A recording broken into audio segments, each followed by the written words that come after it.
Hai, Assalamualaikum. Kumpulan kami akan membentangkan isu kepelbagaian etnik di Malaysia dan hubungannya dengan etika bersosial dan berbudaya dalam pelbagai peradaban.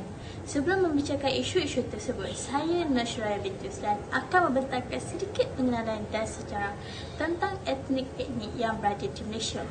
Sejarah mengisahkan kehadiran etnik di tanah Melayu pada zaman dahulu. Penghijrahan mereka bermula pada awal tahun pemerintahan British sebaik pembukaan lombong biji timah dan lada-lada seperti lada hitam dan getah. Bermula dengan etnik India di mana dibawa masuk oleh British pada awal tahun 1986 iaitu orang Sipahi yang datang bersama Francis Light. Mereka dibawa masuk ke tanah Melayu kerana mereka diperlukan untuk tenaga pekerjaan seperti buruh pada zaman tersebut. Selain itu, etnik Cina iaitu juga dibawa masuk oleh British apabila British telah mengambil alih Pulau Pinang, Melaka dan Singapura atas dasar pecah dan perintah yang menyebabkan kemasukan kaum Cina secara pukal di tanah Melayu. Matlamat utama British atas dasar kemasukan tersebut adalah keperluan ekonomi. Selain etnik India dan Cina, ada juga beberapa etnik di Sabah dan Sarawak yang perlu diambil kira. Sabah merupakan salah satu negeri di Malaysia yang terdiri daripada 13 buah negara dan 3 buah wilayah persekutuan. Penduduk Sabah terdiri daripada 33 kumpulan etnik pribumi. Penduduk Sabah juga mempunyai masyarakat migrasi yang berlaku pada awal kurun ke-10. Masyarakat Sabah yang terdiri beberapa suku etnik pribumi asli sebelum kurun ke-10. Begitu juga dengan Sarawak yang mempunyai beberapa etnik di Malaysia seperti Iban, Bidayuh, Melanau, Penan, Kelabit, Kenyah dan lain-lain lagi. Sarawak juga merupakan salah satu negeri terbesar di Malaysia yang kaya dengan pelbagai bahasa dan budaya mereka tersendiri. Bahasa suku kaum yang terbesar di negeri ini dikenali sebagai Malayi yang terdiri daripada bahasa Iban. Bahasa Iban merupakan satu bahasa yang paling dominan dengan kumpulan etnolinguistik yang merangkumi 1,5 juta penutur. Antara isu yang telah kami ulaskan antaranya adalah isu perkauman. Apabila timbul isu perkauman, ia berkait rapat dengan keagamaan. Hal ini sering berlaku di negara Malaysia yang setengah masyarakat mempunyai sikap yang tidak menghormati kaum dan agama lain. Melihat dimensi agama dalam konteks konflik perpaduan kaum amat sensitif dan mendatangkan keburukan pada masyarakat majmuk di Malaysia. Antara isu pertama adalah pada tahun 2015 terdapat 2 orang yang berbangsa Cina telah menimbulkan satu isu yang menyebabkan kemarahan oleh orang yang beragama Islam dan bukan Islam, iaitu mereka telah menyiarkan gambar dan video bokeh di media sosial. Selain itu juga mereka juga menghina umat Islam dengan merakam alunan azan Muslim Call to Prayer azan yang telah dimuat turun dalam sosial media. Selain itu, isu kedua adalah isu ini sering diperkatakan. Pada beberapa bulan yang lalu telah tular satu video dari syarikat besar iaitu syarikat Bonya yang mengusahakan barangan fashion di pasaran Malaysia. Di dalam video tersebut telah menunjukkan semua pekerja di dalam syarikat tersebut adalah kaumnya sahaja, iaitu kaum Cina. Memandangkan pengusahanya adalah berbangsa Cina, iaitu Chang Samseng, tetapi hal tersebut telah dinafikan oleh pihak tersebut. Hal ini disokong oleh beberapa pengkaji yang telah membuat kajian tentang isu perkauman di Malaysia. Antara sikap yang mendatangkan isu-isu tersebut adalah tidak memahami dan tidak menghormati agama dan bangsa yang lain. Hal ini telah mendatangkan jurang yang sangat besar antara sesama kaum kerana timbulnya isu tersebut. Kesimpulannya untuk hal ini, saya rumuskan isu-isu yang telah dirumuskan di atas. Dapat simpulkan bahawa musuh yang sebenar adalah musuh dari dalam. Oleh itu, masyarakat majmuk perlulah fahami dan menghormati agama dan budaya lain supaya masyarakat tidak akan berpecah belah. Walaupun pada zaman dahulu, masyarakat India dan Cina yang etnik-etnik yang lain juga dibawa masuk atas dasar British, hal tersebut tidak wajar diketengahkan kerana pada zaman kini masyarakat yang membilang kaum dan etnik adalah satu keluarga di Malaysia. Masyarakat majmuk wajarlah berganding bahu dalam apa jua acara sama ada ekonomi, sosial, politik supaya nilai-nilai kekeluargaan antara kaum dapat diterapkan di Malaysia selain dapat merapatkan jurang antara etnik yang lain. Seterusnya, saya Syarifah Aina Faizan akan membentangkan mengenai isu yang ketiga iaitu polarisasi dalam kalangan pelajar. Polarisasi wujud disebabkan oleh perbezaan etnik, nilai hidup, keagamaan dan latar belakang kehidupan sesebuah masyarakat itu. Ini dapat dilihat dengan keterasingan di peringkat sekolah rendah dan menengah yang terbukti dari wujudnya sekolah kebangsaan dan sekolah jenis kebangsaan di Malaysia. Hal ini demikian kerana para pelajar hanya bergaul dan berinteraksi dengan pelajar yang dalam bulatan sosial mereka sahaja, di mana kurangnya pendedahan terhadap kontrak sosial dengan pelajar kaum yang lain. Hal ini demikian kerana pelajar-pelajar ini lebih selesa apabila bersosial dengan etnik yang berpandangan dan nilai hidupnya sama kerana lebih mudah memahami isi-isi yang diperkatakan apabila berinteraksi. Selain itu, wujudnya polarisasi dalam kalangan pelajar sekolah rendah dan menengah juga adalah disebabkan oleh adunan dan acuan pendidikan yang berbeza yang menyebabkan wujudnya pelbagai aliran dalam sistem pendidikan. Antara perbezaannya adalah seperti etnik Cina dan India masih menggunakan sistem pendidikan dan politik tanah besar Cina, manakala masyarakat Melayu pula menekankan pendidikan agama dan masih lagi adanya sistem sekolah pondok. Di Malaysia, terdapat dua jenis institusi pengajian iaitu institusi pengajian awam dan kolej swasta. Kesan polarisasi dalam kalangan pelajar di institusi pengajian adalah pelajar-pelajar cenderung untuk memilih rakan sebilik yang sama dengan kepercayaan keagamaan berbanding yang berlainan. Ini adalah disebabkan oleh faktor pantang-larang dan amalan sesetengah agama yang berbeza antara satu dengan yang lain.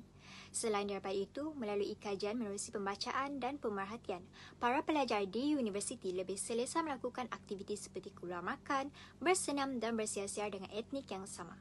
Wujudnya platform seperti institusi pengajian ini sepatutnya dapat memberikan peluang kepada mereka untuk bergaul dan perlahan-lahan hasil daripada pergaulan tersebut, mereka dapat menukarkan perspektif negatif kepada positif.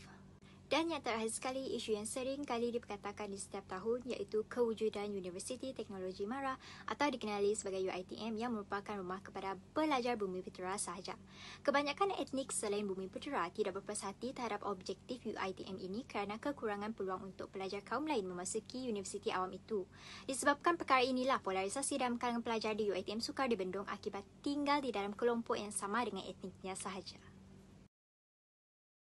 Secara rumusnya, polarisasi etnik yang berlaku dalam kalangan pelajar amatlah biasa yang wujud sejak dahulu kala lagi, di mana ianya sepatutnya tidak terjadi di dalam negara kita yang memiliki pelbagai jenis etnik masyarakat. Polarisasi dalam kalangan pelajar akan dapat dibendung dengan jayanya apabila pelajar-pelajar sendiri yang berusaha memupuk dan mengamalkan pergaulan antara berbilang etnik setiap hari. Hal ini bukan sahaja dapat mewujudkan hubungan sosial yang baik, malah menyatupadukan masyarakat di Malaysia dan di seluruh dunia. Assalamualaikum warahmatullahi wabarakatuh. Saya Kairunisa Aiman binti Abdul Jabbar akan membentangkan mengenai isu kontrak sosial. Kontrak sosial merupakan asas kepada perpaduan antara kaum setelah persefahaman dan kata sepakat antara wakil pemimpin-pemimpin etnik utama sebelum kemerdekaan Tanah Melayu dicapai. Ia memainkan peranan penting dalam menyatupadukan seluruh rakyat Malaysia dan memastikan kepentingan majoriti dan minoriti diambil kira tanpa menjejaskan hak dan kepentingan masing-masing. Terdapat beberapa isu kontrak sosial, tapi saya ingin menekankan beberapa isu penting iaitu salah satu fahaman mereka adalah kontrak sosial ini tidak lagi relevan di Malaysia yang sudah merdeka lebih 60 tahun. Pada tahun 2013, Khairil Jamaluddin, Ketua Pemuda UMNO ketika itu, menggesa untuk membuat semakan dan rundingan semula kontrak sosial. Keterbukaan masyarakat kini dalam mencari kehidupan yang adil dan saksama telah menyadarkan mereka bahawa strategi alternatif ini perlu diperbaiki dan diperbaharui agar dapat membawa lebih keadilan kepada semua kaum. Seterusnya, Perbezaan adat dan agama menyukarkan masyarakat untuk bergaul. Tetapi, itu bukan alasan untuk kita membezakan hak dengan mengabaikan kontrak sosial yang dikenakan secara adil. Sesetengah golongan tidak menerima hakikat bahawa Islam adalah agama rasmi negara. Salah seorang ahli parlimen, iaitu Lim Kit Siang, telah mempersoalkan aspek yang berkaitan negara Islam ini. Jelasnya, Malaysia tidak boleh menjadi negara Islam kerana kurang daripada 60% penduduk di Malaysia beragama Islam. Selain itu, isu kedudukan istimewa orang Melayu dan Bumiputra Sabah dan Sarawak dalam konteks Perkara 153 sering dipersoalkan. Perkara tersebut tidak wajar dipertikaikan kerana beberapa elemen penting bangsa Melayu dikekalkan hasil daripada proses rundingan pembentukan Perlembagaan 1927. Muhammad Sufyan 1984 telah menyatakan sebagai pertukaran untuk melonggarkan syarat pemberian kewarganegaraan kepada orang bukan Melayu, hak-hak dan keistimewaan orang Melayu sebagai peribumi negara ini hendaklah ditulis di dalam perlembagaan, dan terdapat juga peruntukan lain yang juga dipersetujui oleh pemimpin-pemimpin Melayu. Masyarakat Malaysia bukan sahaja masyarakat berbilang etnik, tetapi juga terdiri daripada pelbagai agama. Perkara yang dititik beratkan dalam kontrak sosial ini adalah untuk meningkatkan kesedaran dan pemahaman masyarakat tentang kepentingan kontrak sosial dalam isu permufakatan masyarakat Malaysia yang unik. Justru itu, pihak kerajaan iaitu Kementerian Pendidikan mengambil inisiatif untuk mewajibkan mata pelajaran sejarah dalam peperiksaan Sijil Pelajaran Malaysia SPM untuk lulus. Ia adalah satu langkah yang sesuai untuk generasi muda memahami sejarah negara, terutama yang berkaitan dengan kontrak sosial. Selamat sejahtera, saya Jenisa Iklinada Dunstan ingin membentang topik sistem pendidikan yang berasingan. Sistem pendidikan di Malaysia adalah asas penting dalam pembentukan masyarakat yang berjaya dan berilmu pengetahuan tinggi. Sejarah sistem ini adalah kesan daripada kewujudan masyarakat berbilang kaum dan pengaruh kolonialisme sebelum kemerdekaan. Sejak dahulu lagi, masyarakat Melayu dan juga kaum lain masing-masing ingin mengekalkan identiti dan juga bahasa ibunda melalui pembentukan sistem pendidikan. Maka, sistem persekolahan seperti sekolah vernakular, sekolah kebangsaan, sekolah Cina dan Tamil, serta sekolah mubalik pun diwujudkan. Namun begitu, beberapa isu perkauman telah timbul sejak pembentukan sistem pendidikan. Antara isu semasa tersebut ialah persepsi masyarakat terhadap pelaksanaan sekolah wawasan di negara Malaysia. Kabinet telah meluluskan sekolah wawasan pada tahun 1967, tetapi ia telah mendapat reaksi negatif dan tentangan daripada masyarakat, khususnya kaum Cina dan juga India. Segelintir masyarakat Cina telah menolak pembentukan sekolah wawasan kerana beranggapan bahawa ia telah menjejaskan identiti mereka. Oleh itu, masyarakat tersebut terkenal dengan kontroversi tentang ketidakserasian dengan masyarakat kaum lain atau lebih dikenali sebagai hidup berpuak-puak dengan masyarakat etnik mereka sahaja. Seterusnya, isu semasa mengenai penggunaan bahasa pengantara yang berbeza di sekolah. Ibu bapa zaman sekarang tidak yakin untuk menghantar anak mereka ke sekolah kebangsaan. Justru, mereka lebih gemar anak mereka belajar di sekolah vernakular untuk membolehkan anak menguasai bahasa lain seperti bahasa Mandarin, bahasa Tamil dan juga sebagainya. Pada zaman moden ini, kebanyakan anak-anak lebih suka bertutur dalam bahasa Inggeris. Hal ini demikian kerana sudah menjadi kebiasaan di rumah mereka telah diajar oleh ibu bapa mereka untuk bertutur dalam bahasa Inggeris sebagai bahasa pengantara berbanding bahasa kebangsaan ataupun bahasa ibunda. Oleh itu, tidak hairanlah mengapa ibu bapa zaman sekarang lebih suka anak mendapatkan pendidikan di sekolah yang menggunakan bahasa Inggeris sebagai bahasa pengantara. Isu pertama yang dibincangkan tadi adalah isu mengenai masyarakat yang masih hidup berpuak-puak dan lebih mementingkan pergaulan antara etnik sendiri sahaja. Hal seperti ini seharusnya tidak terjadi di negara ini kerana masyarakat Malaysia sudah lama dikenali sebagai negara yang hidup serumpun, tetapi hakikatnya masih ramai yang bersikap rasis dan mempunyai persepsi yang negatif terhadap masyarakat yang berbeza etnik. Sikap berkauman seperti ini patut dielakkan supaya kejadian rusuhan 13 Mei 1969 tidak berulang kembali. Selain itu, isu yang kedua membincangkan mengenai bahasa pengantara yang berbeza mengikut sistem pendidikan yang ditetapkan oleh setiap sekolah. Ibu bapa juga mempunyai pilihan tersendiri sama ada ingin menghantar anak mereka ke sekolah kebangsaan, sekolah Cina dan Tamil atau sekolah membalik, serta sekolah antarabangsa. Keselesaan anak di sekolah yang telah ditetapkan juga harus dititikberatkan. Hal ini demikian kerana tidak semua sekolah yang terbaik seperti sekolah vernakular atau sekolah antarabangsa mempunyai sistem pendidikan yang bagus dan dapat melahirkan insan yang berakhlak mulia. Kesimpulannya, sistem pendidikan di Malaysia berkembang mengikut waktu dan mengalami perubahan dari semasa ke semasa. Namun begitu, sistem pendidikan yang pelbagai di Malaysia agak menukarkan perpaduan antara masyarakat yang berbilang etnik. Masyarakat di Malaysia seharusnya memupuk semangat toleransi dan juga saling menghormati sesama individu untuk membentuk masyarakat yang bersatu padu walaupun berlainan etnik dan juga latar belakang. Sekian saja hujan dari saya. Assalamualaikum, saya Naamah Hidayati ingin membentangkan pemisahan fizikal. Dari segi pemisahan fizikal yang berlaku di Malaysia, ianya timbul kerana kesan dari pecah dan perintah yang telah diamalkan oleh British setelah menjajah Malaysia. Ketiga-tiga kumpulan kaum seperti India, Cina, Melayu menjalankan jenis pekerjaan yang berbeza dan tinggal berasingan dari segi lokasi tempat tinggal mereka. Oleh hal demikian, ia telah menyebabkan golongan etnik tersebut tidak mengenali dan berpeluang untuk berinteraksi dengan lebih kerap di antara satu sama lain kerana mereka tinggal di wilayah atau tempat yang berbeza.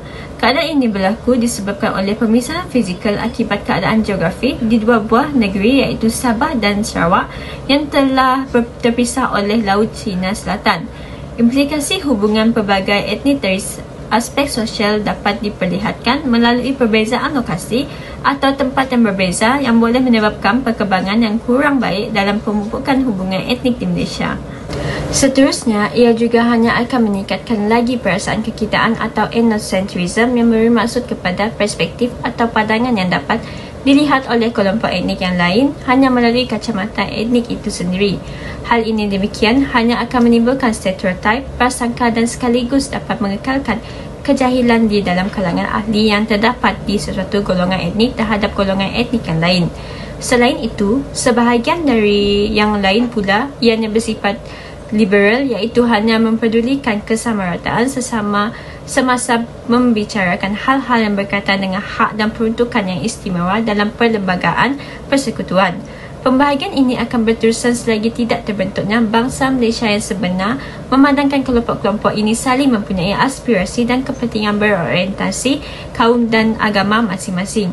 Penghalang yang terbesar dalam mengusahakan pembentukan perpaduan nasional disebabkan sifat perkauman atau apa-apa berbentuk polarisasi di Malaysia yang amat memerlukan campur tangan daripada kerajaan supaya perbuatan dasar dan keputusan dapat dibuat dengan berhemah dan boleh diterima oleh pelbagai pihak yang lain. Namun demikian, tidak bererti campur tangan daripada kerajaan dapat membuat sesuatu terhadap rakyat seperti memaksa kaum atau etnik lain untuk menerima dan mengamalkan kebudayaan sesuatu kaum dalam majoriti kehidupan seharian. Perbezaan hak dan peruntukan istimewa yang terdapat dalam perlembagaan, hal-hal tersebut mestilah wajar untuk diterima oleh semangat rakyat dan masyarakat perlembagaan. Rumusan bagi pemisahan fizikal, warga negara Malaysia haruslah mempunyai kesefahaman yang jelas dan mendalam tentang erti akhlak moral, etika serta tuntutan dan kesan setiap daripadanya. Demi untuk membina sesebuah bangsa Malaysia yang teguh dan saling bersatu padu, ia memerlukan untuk semua rakyat Malaysia memiliki konsep etika dan peradaban yang sama. Selain itu, pemilihan prinsip juga dapat membentuk insan yang bermoral mengikut kaum masing-masing kerana hanya dapat mengukuhkan kerangka falsafah peradaban dan etika. Jika tiada prinsip yang jelas dan tepat, ianya akan menyebabkan kandungan menjadi statik dan tidak dapat untuk menangani pelbagai nilai dan semua persoalan dalam kehidupan. 4 prinsip yang perlu diambil kira seperti mempunyai niat yang bersih, menyempurnakan hak dan tanggungjawab tanggungjawab, kebaikan serta keadilan yang bermanfaat. Sebagai contoh, kita harus menanam niat yang bersih semasa dan selepas melakukan sesuatu perkara. Jika kita juga tidak ada nilai agama, kesemua prinsip juga akan turut disusun dan akan terus dimanipulasi dengan mudah mengikut kepentingan dan kehendak sesuatu pihak dengan berbagai alasannya. Oleh hal demikian, kita haruslah berpegang kepada 4 prinsip yang utama kerana ianya dapat dijadikan sebagai panduan dalam menghadapi kehidupan pada masa kini. Itu saja daripada kumpulan kami. Terima kasih.